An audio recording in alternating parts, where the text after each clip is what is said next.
Hello everyone, this is Gruesome Herzog. And Little Groom. Today my special guest is a very, very good friend of mine. I've known him for 10 years, but I've only met him last year. This is our second time getting together. His name is Michael Coulombe. He has a bunch of cool short films. I first got introduced to him from a short film called Axe, which you guys did a great review on. Thank you. And Jason, my co-host, Little Gru, he watched that one. We did a review on it. And we have a bunch of short films. We'll go ahead and start with Michael himself. We'll have a nice little chat with him, and then we'll start talking about some of his films. Oh, I can't wait. Michael, glad to have you here. Well, it's a pleasure to be here, Scott. At the Fantastic Horror Film Festival in San Diego, California. This is my third trip, and I love San Diego. Yeah. And it's a pleasure to see you again, and it's a pleasure to meet you, Little Girl. You guys are great. But I like you both. When I listen to your podcast, like the way you guys play off each other is really nice. What really is funny about him is if there's a movie that he does not like, and it's corny, he'll pick out blinking when someone's dead. It just annoys the shit out of him, and then we just have fun with it. But I think you should. Well, I have the same relationship with my nephew. He wants to be a filmmaker, and so I like to bring him to set. And so I think that's why it's cool. It's like, and I love being like a mentor in that sense to help him because, and then you train him to be great, and then he can start interviewing people when he gets older. Yeah, and we start making bigger movies. Yeah, because it's something that he always wanted to do. I mean, of course, he's of age now that he likes. The problem that we're having lately is he works and I work is trying to get movies reviewed. It's a bitch. Oh yeah, we have to start getting better at that.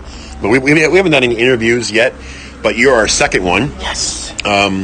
So good. I always wanted to be number 2. So you were supposed to be number 1, but it didn't quite work out that way. I was busy. I know. We all were. Air mine first. Then I give it number 1. There you go. See, you guys, I didn't get famous for being number 2. Damn it. You're number 1 now. That's right. I'm number 1.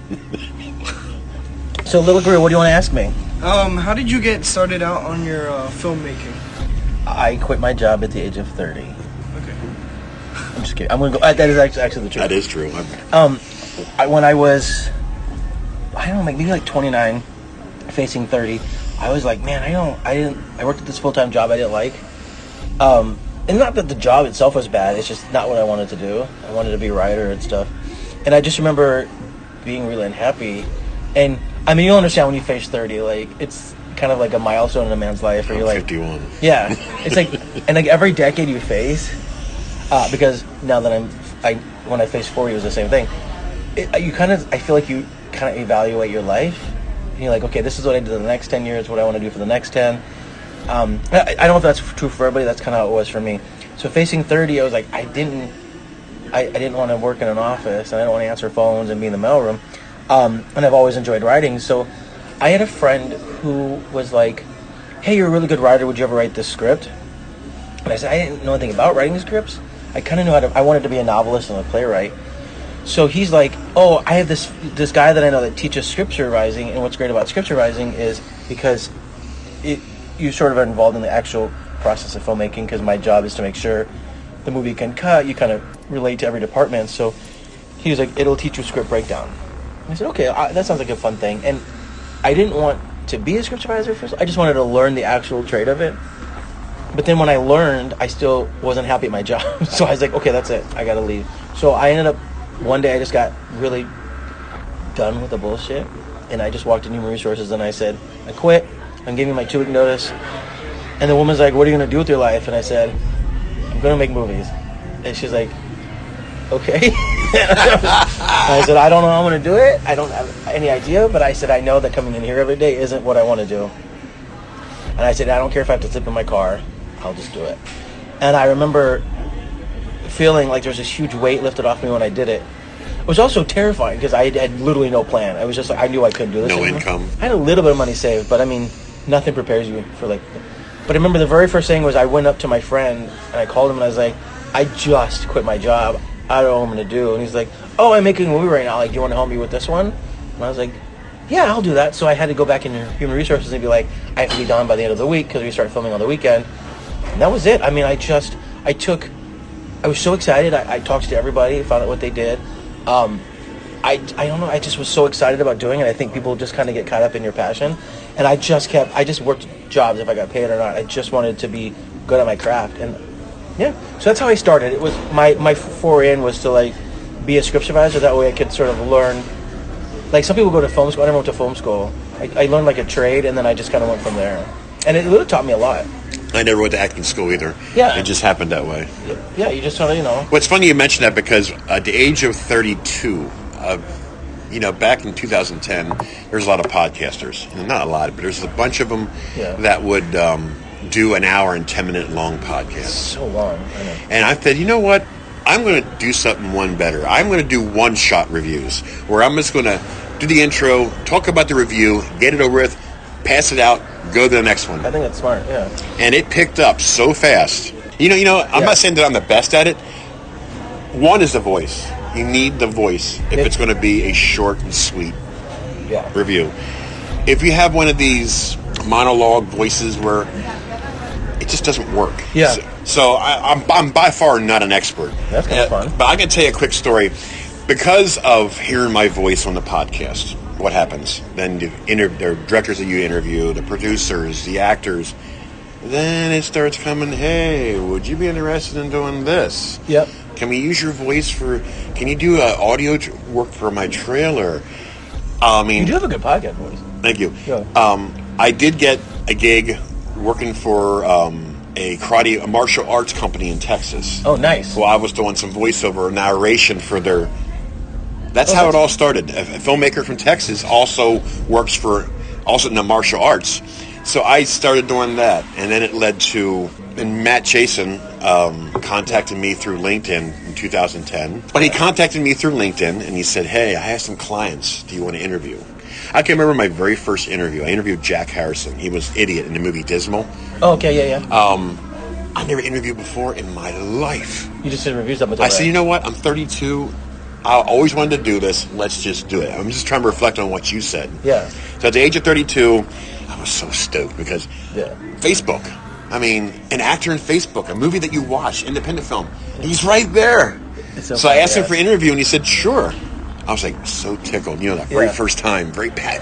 I still get excited, even though I always act like it's the first time. I would knock out 6 to 7 interviews a week. That's crazy. In between working full time. Of course, I backed it down a lot now because it's a lot, Yeah. So that first time doing the interview, now when I go back to listen to it today, 10 years later, I fucking hate it. Really? Because it's so much different than the way I do it now. Yeah, you've grown a lot, yeah. It didn't suck. Oh, Scott, we love your interview style. You don't ask us stupid questions. It's a conversation. I've always done it for a conversation. That's my favorite thing about interviewing is making because it makes it more personable if it's a conversation. Yeah. If you say, Scott, that director I worked for, he's a fucking asshole. And if you say, take it out, I take it out. Yeah. If you say, leave it in, I'll leave it in. Yeah. So I've built up a rapport. And then it led to like Ken Sagos from Elm Street, Lisa Wilcox from Elm Street. Yeah. The bigger names, and goes from there. One of my most intense interviews I've ever did, when I say intense, is when I interviewed Gerard McMahon, who's singing a song with Cry Little Sister for Lost Boys. Oh, nice. He never gives audio interviews. He gave me 3 of them. Oh, shit. Look at because he loved my style. And I can remember him saying to me, damn, mate, you're pulling up stuff that I forgot about. You're really prepared for your interviews. As you should be. You should always be prepared for your interviews. I don't want to talk about myself, but I can remember when I was bringing home scripts for the Hillbilly Horror Show. Oh, wow. Amazing. And Jason and Jeffrey would read them. Remember? Yeah. And they were so fascinated. Here's something, I'll get back to you, but here's something that I always look at. When you're an actor and you're in a film, my grandkids will always have me forever. Yeah. Because always going to be somewhere to watch their grandfather or your uncle or whoever. That's the cool part about it. Well, that's what I tell people. Like, I don't want to just. I mean, I love making movies, and I know that I script supervise, but I'm moving because I'm writing and directing now. But I feel like my film career is sort of like my legacy. That's exactly what it is. Exactly. And I just had this conversation this morning, and I was just talking to somebody about it. But I feel like walking off my job gave me 10 years back of my life. Like, I feel so rejuvenated. So even though now I'm 40, I feel 30. Like, I feel like I can't explain it other than that. Like, I'm just so much. There's something about following your passion and your dream. You contacted me many years ago for a short film, Axe. For Axe, my very first. And we communicated back and forth on Facebook. This is when I first got started. Yeah. And then I hadn't realized, by the way, that we knew each other that long. It's been a long. It wasn't until last year that you told me that. Yeah. So last year. Yeah. This is my 3rd year, but I finally got to meet Michael Coulombe. Right. And it was here. The personality is very similar to mine. There's not very many people That's in true, this yeah. world Yeah. has the same personality as me. But when I met you, we clicked like nothing. Yeah. And I'm always glad to see you when I see you. Yeah, I'm glad. I told you on Facebook, we write back and forth. You were near me when you were filming. Where were you at? In New York? When was this? When I was in Massachusetts. Yes. I was a couple years ago doing You're The right. Man Who Killed Hitler and the Bigfoot. Yeah. Yeah. So I mean, I've been keeping tabs on where you are, but I try to travel as much as I can because I do. I love flying. Love it. Call me tomorrow. Just go somewhere. I'll do it. I love it. It really is my favorite thing. I'm obsessed with traveling. We're in an age now where I think it's great that the younger, because like I tell people when I first started, my parents got this video camera. I mean, I must have been a little bit younger than you are. I feel like it was right around the time I hit high school. To my parents, they got this big VHS camera because we went on a lot of road trips. But to me, it was like, we have a movie camera? And I would think, I mean, I got so good with that camera because I used it for everything. I made little movies with my friends and stuff. we did that too. Yeah, and that was We then. had to old reel to reel. Yeah, so you guys have it so much easier because even our cell phones do so good, you know?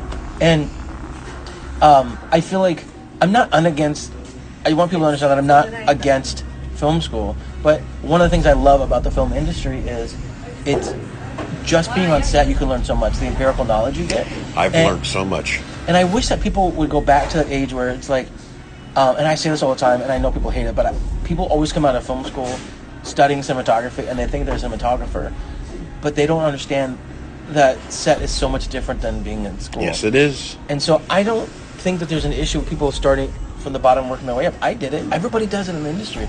I don't think there's anything wrong with that because you really learn the subtle nuances of what it's like to be, because it's not just the artistic part of it, there's the business part of it, and there's the whole collaboration part of it that I think a lot of people miss nowadays. Because it is so easy to make a movie with like 4 people. They don't understand that like there's all these other nuances. So like a lot of camera people can start off as like loaders and then they become second ACs and first ACs. I mean, I love that moving up thing. To me, like, I didn't come out of film school and I was a director. I went and script supervised been supervising for like over a decade. I've done 200 movies. Like, I understand how to make a movie. It's almost second nature, and I actually love having that. But like I said, he's been ever since I can remember. It was October of 2018 or 17. Gotcha. First movie we ever did. What was it? Oh, his review, first okay. review was a Okay. Halloween movie. Just give him a taste of it. Then we stopped, and then I was like driving. I think, what would be a good title for a podcast? I did remember hearing puking sounds. Puke 'em Up podcast. Yeah, I was wondering. I should have asked you how that came from. I was intrigued. It's an interesting title. And then when I listen to the show, you have all that puking sound. Hey, what am I listening to right now? But it's actually fun. I like you guys' energy on the podcast. And the toilet flushing. Did you hear some of the clips? Yeah. I can smell you. I love it. I love it. Yeah. Yeah. But I was taking some scenes from movies. Just I like love that. Yeah, and you can always use. But the toilet for mine. flushing and the I bomb. think we took that out, so I think. Well, if you ever find any of my clips, you can always use them. You have my Yeah. permission. We can talk forever, but I know, and it's probably again, I mean, 15 after minutes. meeting you last year, I was like, man, I love this guy. I told Joanne, I told Mass, I love this guy because he's like me. But I always try to remain humble because I'm so grateful for the blessings of everything that I've had, and I never want to get like that because then I think once I start, I there's no place for ego in the film industry. Nope, and there is some. And I feel Sad. like the second you have an ego, you stop yourself from growing, and I don't ever want that because I always find that different ways to make movies, and then I'm always finding different ways to make them, and not just on camera, behind camera too. To me, it's exciting. and for him, the first thing he said to me is Michael going to be there? Oh, Because he talked to you on the Facebook and he wanted to meet you. So I said, we mentioned, yeah. Well, He's like, he'll be there. I wish my nephew was here. They're the same age. They would totally get along. Oh, wow. You could have like a weekend best friend. It'd be awesome. Yeah, well, we're coming to California again, so Yeah. I mean, we can arrange something to get together. Because I do want to check out some of your work.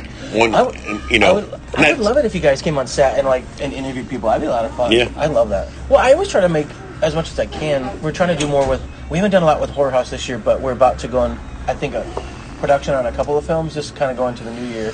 No, well, most people don't know this, but right now I'm actually writing a comedy script. I love comedy. Yeah. Can you picture me as a comedy actor? Yeah. I can rock that shit. I just think because you're a lot like me in the fact that you're kind of larger than life, I think. So, and comedy is big. Yeah. You know, and people don't realize that. It's so, because you don't, most of it, like dramas, you shoot tight, right? Because Yep. all the emotion is here, but Yep. comedy, you kind of shoot big. Like when he's watching a movie, or anybody out there's watching a movie, the movies ain't shot from the first scene to the last scene. It bounces. Yeah. The hard scenes you usually do first. Yeah, they shoot everything out of order based on And location, availability, actor availability. the camera doesn't keep moving. Yeah. And the people think, oh my God, no, it's spliced. It's, you do each scene. It's a process, yeah. But I tell you, I learned a lot from just the Hillbilly Horror Show. Has taught me a lot. I did a bunch of short films. We all come here. What's your favorite horror movie? Or, Friday the 13th. oh, I'm wearing a Friday the 13th jacket right now, everybody, just so you know. He wants that one. You want my jacket? I got it at Hot Topic. You can take that out on camera. I want people to know I sold Hot Topic. Here? I got it in LA. This jacket, but you can buy it online. Yeah, Order Hot online, Topic. yeah. Hot Topic. So now we'll get back to this again. So you love Friday the 13th? Yep. Well, you know, Victor Miller is a friend of mine. I wrote a Victor's great. Victor's great because he's been an awesome mentor for me. We also wrote a script together, but he sometimes reads my stuff and gives me advice and feedback. It's like, as I'm a mentor for the younger people, the older people are always a mentor for me, and I'm so grateful for that. My advice is sometimes just do it. That's why I said just do it. Yeah. Get this, do it, and then send me a clip, and I'll let you know how it sounds. That's the thing is like, Because you can't train somebody to do it. You have to be able to do it. well, some people just don't. Some people can't interview. Some people can. It just depends on like how good you are at talking. A lot of it's like, because what's great about interviewing is, and this is good for you, is you might have a set topic, but I might say something that might be, I'd like to know more about that, and you should be able to know how to like reading lines. It's more like acting. You feed off of what the person says. Yeah. Like, don't be afraid because it's not live. Yeah, you can edit it out. We can always edit it out. If there's something that you want to ask him, and if he says take it out, take it out. Yeah. It's just interesting. Like, you do your research so you know, but then you the best, and this just comes with practice. You can kind of wade through an interview. It's really simple, I think. I may be wrong, but and you're an editor. You edit. Yeah. You can edit out. If you don't like what that sounded like, take it the hell out. Axe.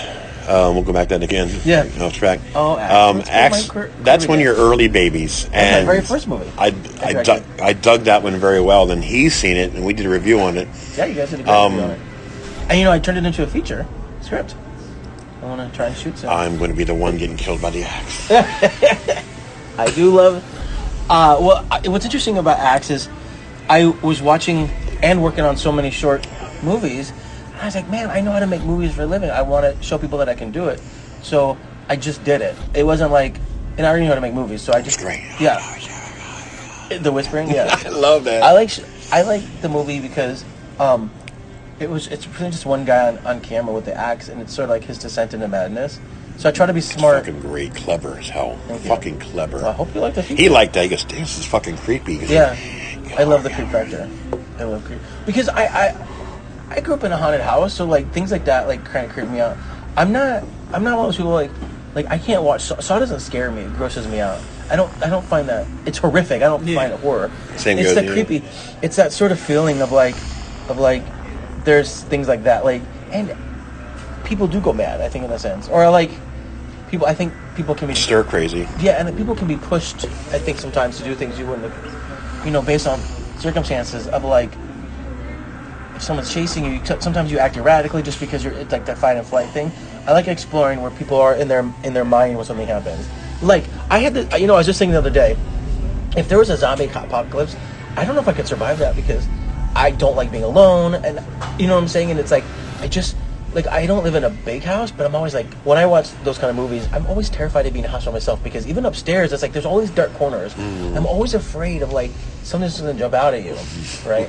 So I feel like if I was in an apocalyptic world like that, I would be terrified because just being alone, I think I would just go stir crazy, blowing that sort of madness with people. I picture myself on a farm like Texas Chainsaw Massacre. I don't know. I'm afraid. There's a lot of Amish farms where we live, and all you hear is a pump going. Yeah, and it's dead quiet. It freaks me to hell out. Thinking, did they just murder somebody? Yeah. What am I hearing? They're chopping my body. That's where my mind goes. But I'm just like. But people always get a kick out of this, and this is a funny thing is I love horror movies, but I'm afraid of the dark. It's kind of true, I know. But to me, horror isn't just about the movies. First of all, one thing I love about horror is it's a great community. Yeah, I love the horror community. But I also like, I just love horror. I mean, I like comedy and drama too, but there's something about like exploring how people are. I think in their dark depths of like the psyche, maybe. A lot of personality comes out on a script. I mean, Yeah. if it's really whacked out, you can say, "Oh my Yeah. God, is this guy just like wants to make a? What the fuck's wrong with him?" Yeah. You know, you don't know. Yeah, I don't like to. I would like to think that as a writer and a filmmaker, I try not to just do something crazy to make it crazy. I like when I was doing Axe, the whole concept of the movie is this guy just killed his wife with an axe. Right, that was the concept of the movie. But it wasn't, to me, it wasn't about the murder as I wanted him. It was really what got him to that point. Right. Right. So when people kept asking me to turn it into a feature, and I was like, I don't know, I've never thought about exploring this sort of, because it was just this one slice in time.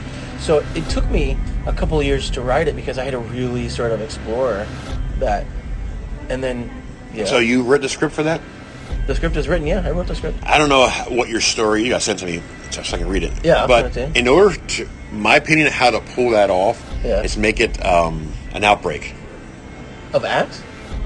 An outbreak of each person killing their loved ones. Oh, it's something to explore. Hey, we can do that in the sequel.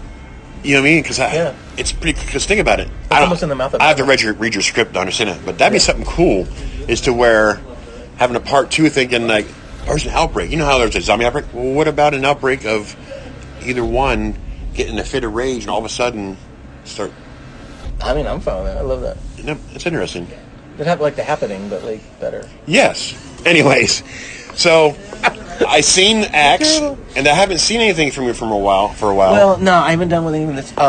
I did direct a web series earlier this year, a pilot that my friend did, which was like a tennis drama because he wanted to get that out there. It was very CW. Yeah. And then I just had a film come out a few days ago called The Lady, where my friend called me out of the blue, and he's like, "Hey, there's this new app called Wise Camera. It's like this app where if it detects movement, it sends you like a 15-second clip to your phone." Right.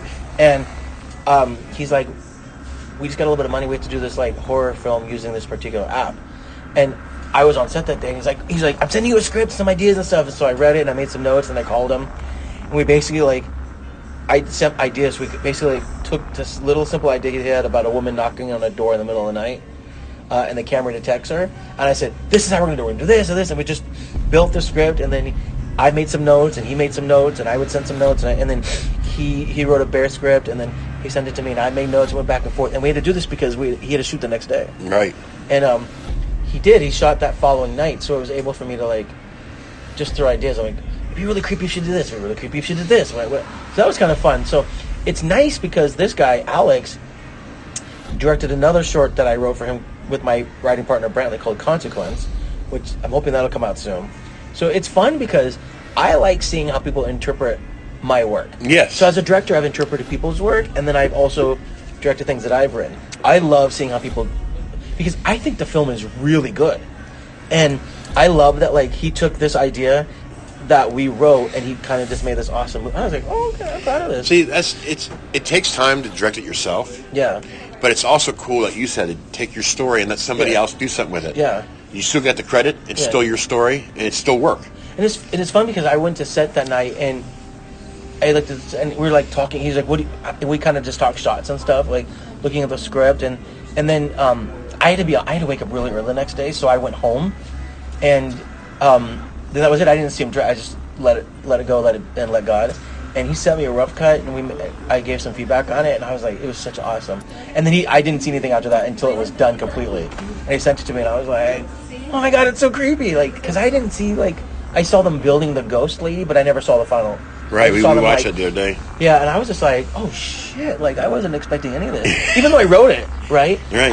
It was still kind of, I watched it, he sent it to me at night, and I watched it on my TV at home, and I was like, oh, fuck, this is creepy. and I wrote it, So I sort of loved, and it's nice because, I'm focused on my own projects, so this is something that's happening on the side, which I'm still involved in, and it's doing really good. I mean, just in a day and a half, it's almost at 7,000 views. I know. So I love the project, and then I'm probably going forward with a couple of other projects. So next time, by next year, you might have some more projects to review. Mm-hmm. But yeah, once I start making features, it's going to watch out. But I like making shorts because I like creating stories, and I never want to stop.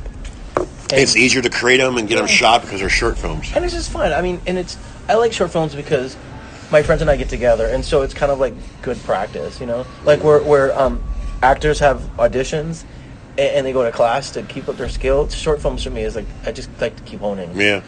And they're fun, they're simple, and you know it's fun to just watch a 6-10 minute movie, you know, 6-minute movie, 10-minute movie of just like I know with shorts you don't make a lot of money, but it's not about that. It's really just like it's about creativity and work and getting your product. It's like a training tool. It is, yeah. You go from one to another. Oh, well, let me try this. Oh, that worked out. Oh, yeah. Let me try this. Or like there'll be a new camera, and I'm like, oh, we haven't used this camera yet. Let's make a real quick short. Or yeah. I have this, or you know, sometimes people need a reel or something.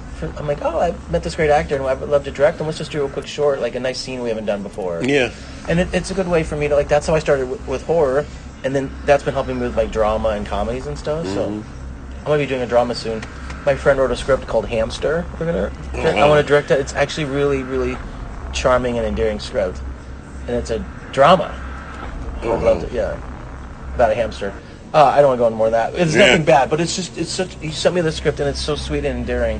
And I was like, we're going to make this movie, and people are going to see that I'm a goddamn good drama director too. He's like, okay, we're going to do it. I was like, but it's such a sweet, charming story, and I really want to do it. So interesting. It's just about a couple who sort of like are placated in life, and they get this hamster, and the idea is like they just take care of it together, and it kind of brings them closer together. Like it's a really cute story. Yeah. So Jesse, if you're listening to this, we're making this damn movie. And I better be in it. Yeah. And then it's gonna be awesome. So you have any more questions? No, I don't have any. You sure? I've said so much. Soundbite. Well, we can talk about that because it's here. Yes.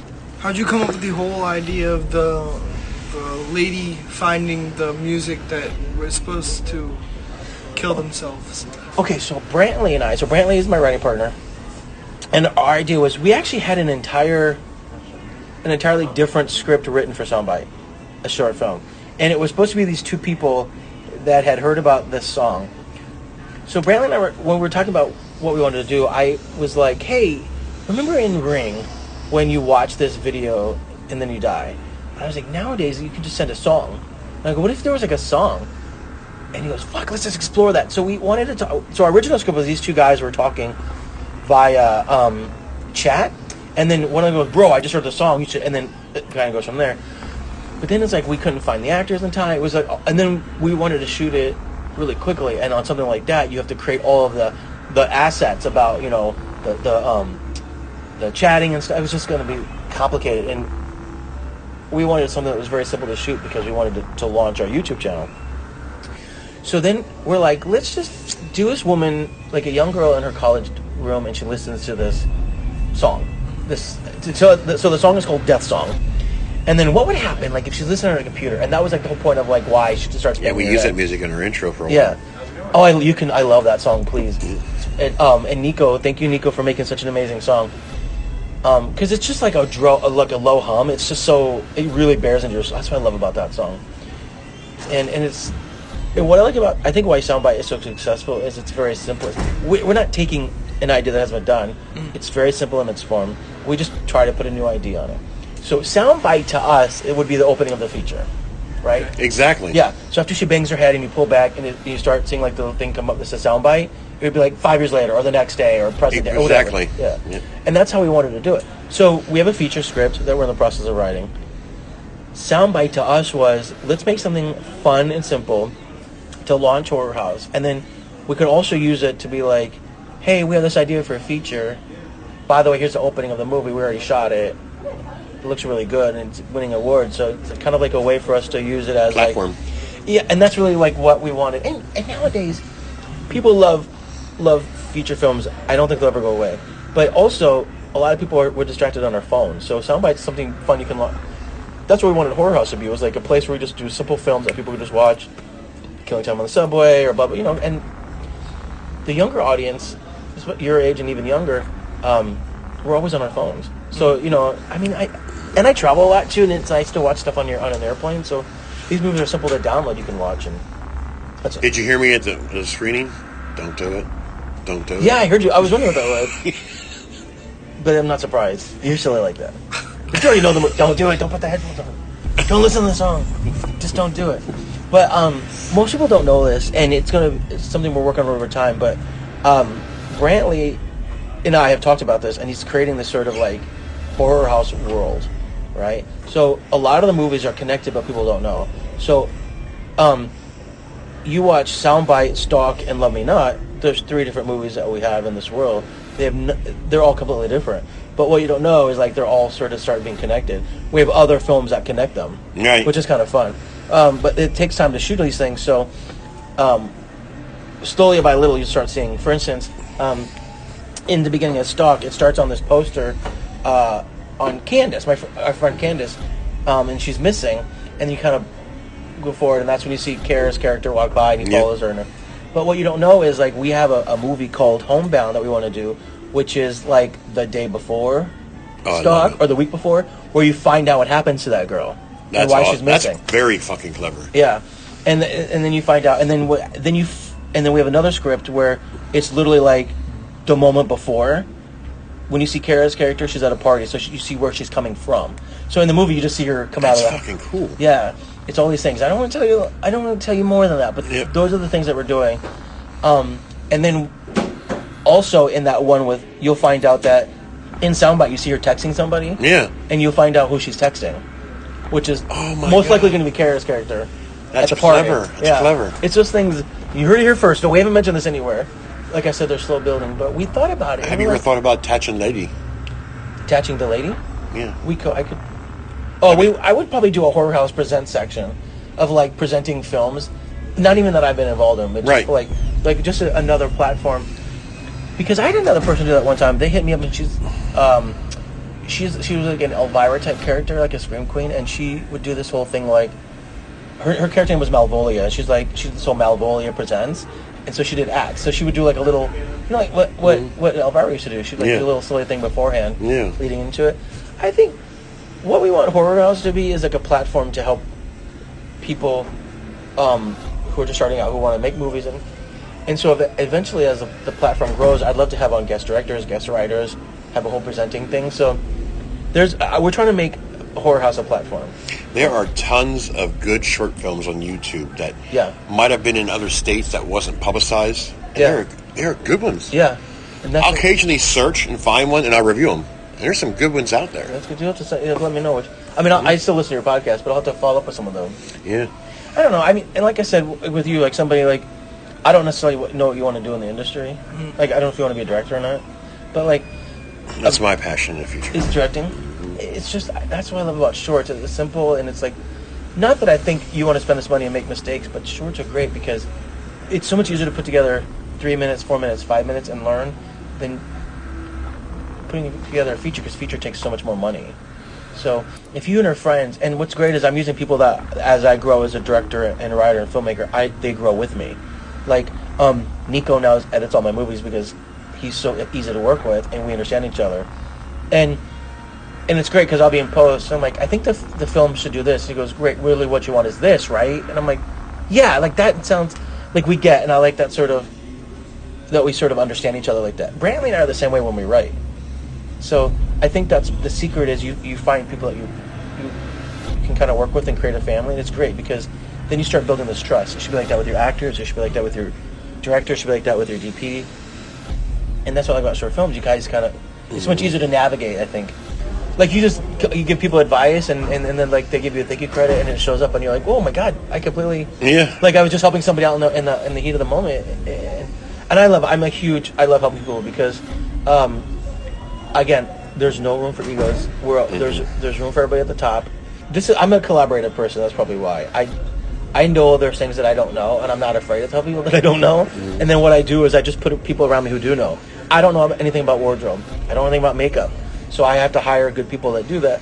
And then the best thing I can do as a director is let them do their job. Right. I don't know anything about lighting. I mean, I know how to, like, because I make enough movies, but like I really don't know the nuances of like backlighting and side lighting and cutting the light and putting the colors and stuff. I leave that to my DP. I can tell him what I want. He makes it happen. And that's, if I come up and I think I know everything, then I'm the person standing in the way.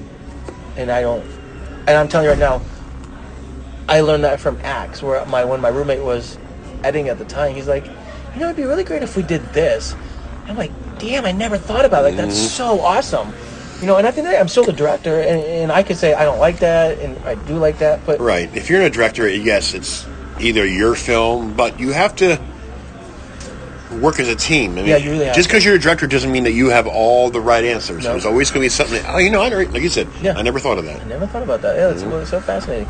And you can put it in there and see if it works, and if it works, that's great. And if it doesn't work, well, then now you know. Yeah. And that it might work for something else. You know, like, oh, I don't like that sound here. I don't like that sort of like fade or whatever. But I definitely might consider that for something else, or maybe later in the movie it might work. And I just think if you walk in and you act like you know everything, you've already stopped yourself from learning those things, and then your movie is only as good as it can be. Money in the Thing is like a comedy. It's like a guy that wins a lottery. You know, I played Uncle Sam. Like, I'm not his uncle, but I'm his uncle because he won lottery. Yeah, of course. And during the shooting of that short film, I've done some things that I just did it. Like, I had to come through the back of the house in the delivery room where we're all sitting, and I just walked right in between both of them. That wasn't even put in the movie. I pushed my way through them. And the guy goes, yes, do that again. Yeah. You know, stuff like that. Yeah. Or, like, so the girl won, you can watch it online, it's pretty cool. Yeah. A girl got her money and she had a heart attack, so I just took her money. Oh, that's really funny. Right? Yeah. And then I walked to the door and opened it up and it says, Vegas, here I come. And that wasn't even a line, and that was perfect. Yeah. We'll use it. So stuff like that there. Never, ever, Stifle creativity. Yeah. don't hold yourself. Make it your own. Say something, because it might stick. Yeah. You know? And if not, if it doesn't, like, let's say the Vegas line didn't stick specifically, it might be like, oh, you know, that line didn't work, but what about this line? Right, And sometimes right. you kind of like, Right. because I've seen that before, like with improv, where you're like, maybe it didn't, you get the reaction you didn't want, or maybe it didn't work, but then it leads you to say something else. Like, I don't know. Well, I'll tell you one more quick story before I let you go. Okay. And it's always will stick to me. I had a script for a doctor role in a movie in Philly called Arisen. I've had it for 3 months. Oh wow. Okay. I go to the set for free. I drove to Philly for an hour and a half for free Okay. because I wanted this part. I had the wrong script. It was my time to shoot. Oh. I had to memorize my lines in like 2 minutes. Welcome. I'm thinking, you know what? Fuck this. I'm going to take the moral of the line they want and I'm going to make it up. Good for you. And if they don't like it, fine. I'm not getting paid. I'll just go home. Yeah. But So- I mean, but not to cut you off, but what's also great in film is they can edit it so you can feature your lines. Anyway. So what I did, Don't even- right. Yeah. So what I did is shoot. So I come in as a doctor. I sit down in a chair. My patient's on the bed. I'd spit out the line. Yeah. I improv'd a few things. Got cut. And as soon as they said cut, the whole fucking place just roared. Oh, that's that fun. was fucking amazing. I love that. So It's a good feeling. So I had to do what I had to do, but you can't expect me to learn all these lines in 2 minutes when you give me the wrong script. Yeah. That was your fault. That's your fault. But you made the best of it. But I That's- pulled it off. Yeah. So I hated myself for a long while because of that, 'cause I feel like I was a weak link, but it wasn't my fault. Were you able to take something and make a good thing out of it? So that's good. Anything else, Michael? No, I mean, you know, you can go to my website, michaelcoulombe.com. All my news and stuff is there. It's always updated. Anytime I do anything. What? Why is that funny? Oh, he gets websites that's so outdated. You old people in your website. Oh, I'm also on Instagram and Twitter and Facebook and stuff. Well, one thing I will say about you is, you know, if I send you a message, if Yeah. you're busy, the chances are you have a pretty high response rate. Oh, I love talking to people. Yeah, I'm a nerd like that. And that's pretty cool. But it's because I grew up at a time when I used to have pen pals and handwrite letters. So to me, texting is like so easy. Yeah. So people don't do it. I'm like, God, it's so easy. And like your phone's already in your hand between Instagram, Snapchat, and Twitter and all. So I'm like, to me, I love communicating. Yeah. But I don't know, just a communicator, I guess. All right. Love it.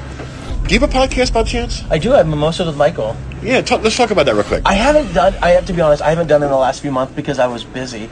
I wanted to start a podcast because I totally agree the same way with you. I love just having conversations with people. Mm-hmm.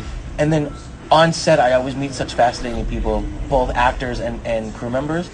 And so I always just like to find people who have interesting stories, like how they just picked up and decided to move out here, or why they decided to have a specific idea. And we just have mimosas and we talk. So the goal of my podcast, in a sense, is like just two friends having a conversation, which is literally what we're doing right now. Yeah. But I agree with you. It's so much more fun. And then they can talk about something specific, but then I never know where the conversation will go. Sometimes it's very intense and deep. Sometimes it's just Well, funny. they mention Apple, and then we'll go to the Apple. I mean, and for instance, just make a wide left turn that way. Yeah, and it's fun, and and it's real. And I mean, I only make it 30 minutes. I don't really like long podcasts myself. Yeah, the max I like to do is like 30 minutes. You know, unless it's really good. Yeah. I mean, if it's somebody like Danny Glover, we'll take as long as you want because somebody's going to listen to that. Yeah, I did a Friday the 13th one, and it had Harry Manfredini, and it had Adrian King, and it had and Victor Miller, and the three of them were just so much fun to listen to. I want to interview Adrian King. You know, hook me up. She's amazing. Yeah, I love everyone. We're born the same day, you know. Oh, are you serious? She's July 21st, and so am I. Adrian, you got to be on this podcast now. Adrian, we'll get her. Mm-hmm. I'm not the podcaster you are, but to me, it's just I'm already talking. I have to hear it. Yeah. I think it's fun. No, you have it on Anchor, right? Is that where you have it at? Yeah, because of you guys. Yeah. You guys are on Anchor. Well, Spotify just bought them, so I'm on Spotify. It's even better. I'm on iHeartRadio. Me too. Yeah.